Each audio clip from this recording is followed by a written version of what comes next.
ধর্ষকের শাস্তি মৃত্যুদণ্ড করার দাবিতে রংপুর বেগম রোকেয়া বিশ্ববিদ্যালয়ের প্রধান ফটকে প্রতিবাদ কর্মসূচি করেছে শিক্ষার্থীরা।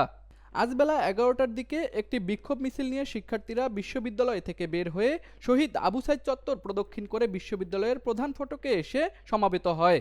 এ সময় শিক্ষার্থীরা বলেন, সোনার বাংলা গড়তে হলে সর্বপ্রথম নারীদের সুরক্ষা দিতে হবে। আমরা জানি যে 2020 সালে ধর্ষণের শাস্তি হিসেবে মৃত্যুদণ্ড দেওয়া হয়েছে, তবে এই যে আপনি বললেন রংপুরেই 3 জন ধর্ষণের শিকার হয়েছে, আমরা তার শাস্তি হিসেবে কি আদৌ কিছু দেখতে পেয়েছি? আমরা কোনো ফলাফল পাইনি। এবং এটা দেশের জন্য লজ্জার যে বর্তমানে আমাদেরকে আবারও রাস্তায় নামতে হচ্ছে যে ধর্ষণের শাস্তি মৃত্যুদণ্ড কার্যকর করার জন্য।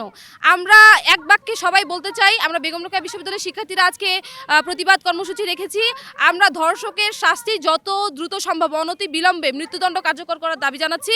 আমরা জানি একটা বিখ্যাত উক্তি যে justice delayed is justice denied, মানে আপনি যখন একটা বিচার প্রক্রিয়া অনেকক্ষণ ঝুলে রাখবেন তখন সেটা ম্যানিপুলেট করার চেষ্টা করা হয়। তো আমরা চাই যে দ্রুত যাতে যে কোনো এত পরিমাণ যে ধর্ষণ হচ্ছে আমাদের দেশে, আমরা চাই এটা যদি দৃষ্টান্তমূলক এবং কম সময়ের মধ্যে শাস্তির ব্যবস্থা করা হয় তাহলে হয়তো এদেশে ধর্ষণ কমে যাবে। এটা আমরা এই জন্য আজকে আমরা রাস্তায় নেমেছি যে আমরা এই ধর্ষকদের বিচার চাই। একমাত্র ফাঁসি হচ্ছে এদের উপযুক্ত বিচার। আমরা বলবো যে ধর্ষণের যে সর্বোচ্চ শাস্তি সেটি নিশ্চিত করতে এবং সেই সাথে সাথে ধর্ষণের মামলাগুলোর এগুলোর যে দীর্ঘসূত্রতা আছে সেই দীর্ঘসূত্রটা পরিহার করতে হবে এবং ধর্ষকের যখনই আসলে প্রমাণিত হবে যে এই ধর্ষক ধর্ষণ করেছে তাকে আসলে অনতিবিলম্বে সর্বোচ্চ শাস্তির আওতায় আনতে হবে। নারীর অধিকার পর তার নারীর সুরক্ষাটা সবার আগে দরকার। আমরা সুরক্ষিত হলে না পরে রাস্তাঘাটে বের হতে পারবো, সকল কার্যক্রমে অংশগ্রহণ করতে পারবো, কিন্তু আমরা সুরক্ষিত না। আমরা প্রতিনিয়ত বের হই আমাদের ভয় নিয়ে। আমরা ভয়ের কারণে রাস্তাঘাটে হাঁটতে পারি না, মনে হয় এই না কোনো ঘটনা বা দুর্ঘটনা ঘটে যাচ্ছে।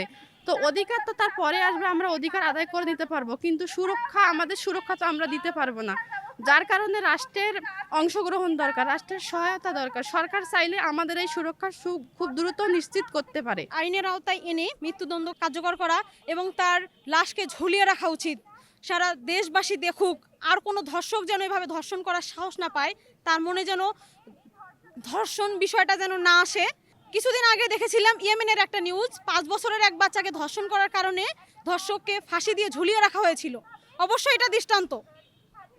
আমি চাই বাংলাদেশেও এরকম করা হোক, ধর্ষককে দ্রুত ধরা হোক এবং ধর্ষকের মৃত্যুদণ্ড নিশ্চিত করা হোক। যেখানে আমাদের সমাজে পুরুষরা হচ্ছে আমাদের অভিভাবক, রক্ষক, এখানে তারাই ভক্ষক হয়ে গেছে। আমরা কোথায় যাব? আমরা কোথায় নিরাপদ? কার কাছে? মেয়ে বাবার কাছে ধর্ষণ হচ্ছে, ছোট ছোট বাচ্চা যাদের খেলার বয়স, যারা ধর্ষণ শব্দটাও শোনেনি কখনো, বুঝে না, ফুলের মতো পবিত্র, তাদের সাথে এই ঘটনা ঘটতেছে। আমরা এটা মানতে পারছি না। প্রতিবাদ কর্মসূচিতে বক্তব্য রাখেন বেগম রোকেয়া বিশ্ববিদ্যালয়ের শিক্ষার্থী সাবিনা ইয়াসমিন, রহমত আলী, মিম আক্তার, রোমানা আক্তার সহ আরও অনেকেই। এছাড়াও উপস্থিত ছিল বিশ্ববিদ্যালয়ের অন্যান্য শিক্ষার্থীরা। তুষার আচার্য, ডেস্ক রিপোর্ট, RCTV।